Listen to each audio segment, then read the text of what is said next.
How's it going, everybody? Welcome back to another video where today we're going to be doing a tier list on the Tyrannosaurs of the Jurassic franchise, because I said that I would do that when we were leading into Rebirth. So I guess I'll try to do these in like order. I don't know why they didn't save in order. I could have reorganized them, but hey, here we are. So first up is the first ever Tyrannosaurus Rex to show up on the big screen.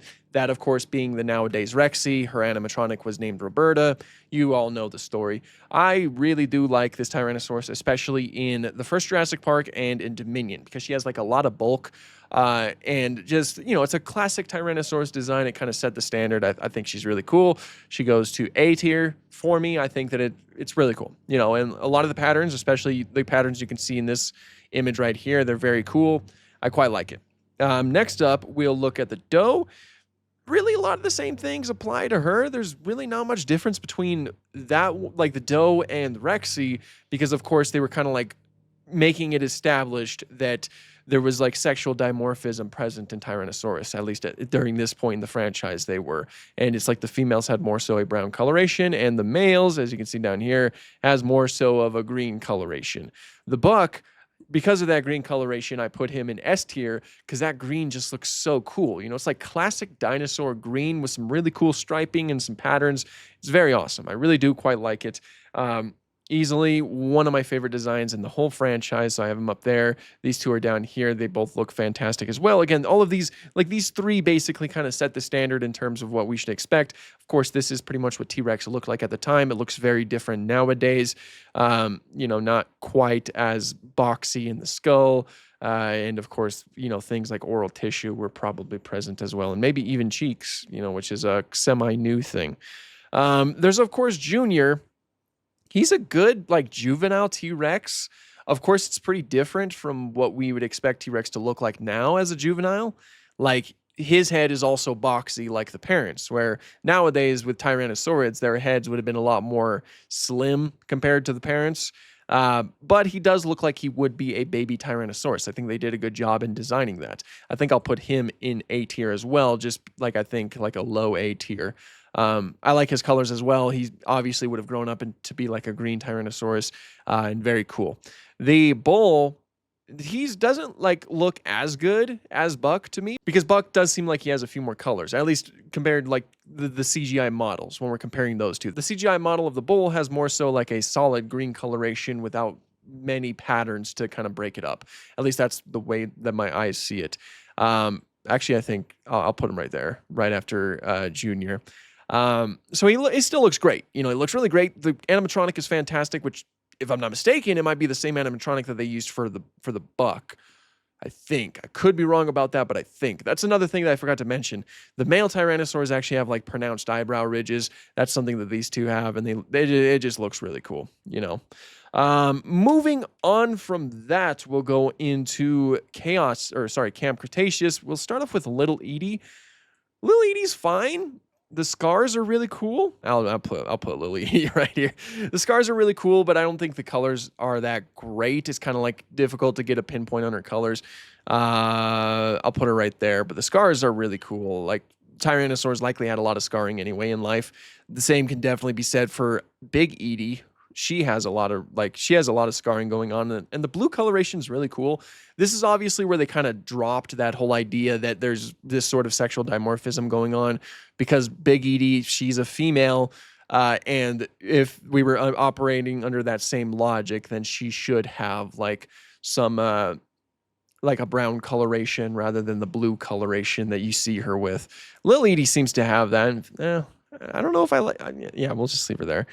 In fact, I think I like Big Edie better than.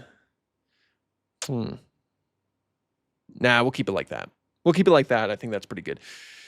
65 Tyrannosaurus, the one that lived 66 million years ago with light feathering. This is the one that Rexy was cloned off of. I'm gonna put that in S tier because it looks so cool. Again, skeletal structure doesn't really match up to our modern day understanding of the animal, especially in the snout. The snout is really boxy compared to the real life animal, which, you know, this being in the past, you would think that they would make it look different. But of course, you know, that whole, I guess, frog DNA didn't change much about their skeletal appearance. Anyway, the feathers are cool. Like, there's light feathering going on. I think it is completely plausible that T-Rex did have feathers, and phylogenetically, it certainly does make sense. There is kind of like a preservation bias that goes on in the Hell Creek Formation, so it's very difficult for very soft tissue like feathers to actually get preserved. So we can't really 100% confidently say that T-Rex did not have feathers. I know that we found skin impressions, but those skin impressions don't exactly rule out sparse hair like feathers. In fact, it was even mentioned in that paper that, this doesn't really discount feathers. That's why you see a lot of depictions like this one with feathers on the back of the animal, with the rest of it being relatively scaly. Also, sparse feathers, like very small feathers, can grow in between the scales, and that's not necessarily something you'd find evidence for in skin impressions. So, for people who like to say that T-Rex definitely did not have feathers, that's not a certainty. That's just simply not a certainty. Phylogenetically, it certainly does make sense for T-Rex to have feathers. And I love that it's present here. It's cool that in universe, T-Rex does canonically have feathers 66 million years ago, I suppose. Then there's finally the Rebirth T-Rex. And when we were leading up to Rebirth, I was constantly stating that this might actually dethrone the Buck in terms of my favorite. And I still think that's true. I think it looks so good.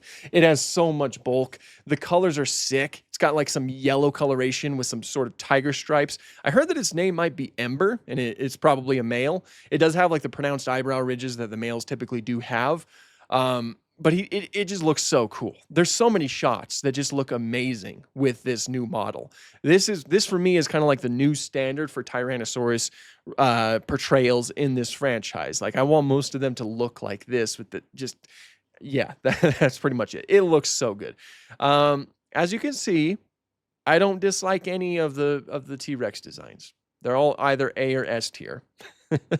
Which is exactly what I expected to happen when going into this. That's why I didn't switch any of these to F tier, because I knew that none of them were going to reach that. So nothing in B, C, or D, or F. It's all just A and above. I like them all. They do a really good job at portraying these. I mean, they're iconic by this point. They're kind of like a cool little time capsule that showcases how we kind of thought the T-Rex looked like in the 90s. And the fact that its design has remained fairly consistent to that is pretty cool, to the point where it's like it just has its own iconic style. So much so that when I look at other movies that, like say Ready Player One, it's like I could tell that's Rexy that shows up, or in the Meg 2, that T-Rex that gets taken out by the Megalodon, very much looks like a Jurassic Park T-Rex. You could tell that this T-Rex has a lot of influence in other Tyrannosaurs in media, and for good reason. It's very cool. I just realized, I'm sure if I didn't include these ones, some people would be getting upset with me, because they are different models. And that's like Jurassic World's Rexy, and there's Jurassic World Fallen Kingdom's Rexy. Obviously, they're completely different models from the first Jurassic Park and Dominion, because Dominion actually used the original Jurassic Park's model for Rexy. Those ones I love because they have a lot of bulk and they're fantastic. If I were to put any of these Tyrannosaurs in B tier, it would probably be these ones. However, there could be like a pretty good explanation for why they look the way that they do. So obviously they're thin. They're very thin compared to like how she looked in the first Jurassic Park and in Dominion. And a lot of that could be that maybe she just wasn't being fed properly. Like maybe you can have some in-universe explanations, but at the same time, a lot of her proportions were kind of tweaked. And I don't know, it's just like the quality of the CGI is not nearly as good as it was in 93, and it not as good as it was in Dominion, if you ask me. So I think I'll go ahead and place these fellas down in B tier. Still not really terrible, if you ask me. Like, they're still pretty fine depictions. In fact, seeing her fight the Indominus Rex was really cool, and there's like a lot of really cool shots in that. But I don't think that... Do I want to put them... We'll just put them there for now. They're just kind of like the low of the low, I suppose. They're not terrible. They're not great either, but they're not terrible. These ones up here, I'd say, are probably all my favorites. But these ones are certainly not bad either. But yeah, okay, that's my Tyrannosaurus ranking. Be sure to let me know how you guys would rank all of these Tyrannosaurs down in the comments down below. If you combine Rexy all into one T-Rex, that's completely fine. You don't have to break her up like that. In fact, like, I didn't really want to do that, but I can already predict the comments happening, because it is all one T-Rex. And generally speaking, I mostly think of Dominion or the first Jurassic Park when I think of Rexy. And I love the way that she looks there. So that's why I just included her there. But yeah, if you wanted to know where I'd place those two, it'd be right here. But yeah, be sure to let me know down below. And if you like dinosaur-related content, please consider leaving a subscribe and a comment and doing all that other awesome stuff. I'd love to have you on board. And yeah, thank you guys so much for watching, and have an awesome day.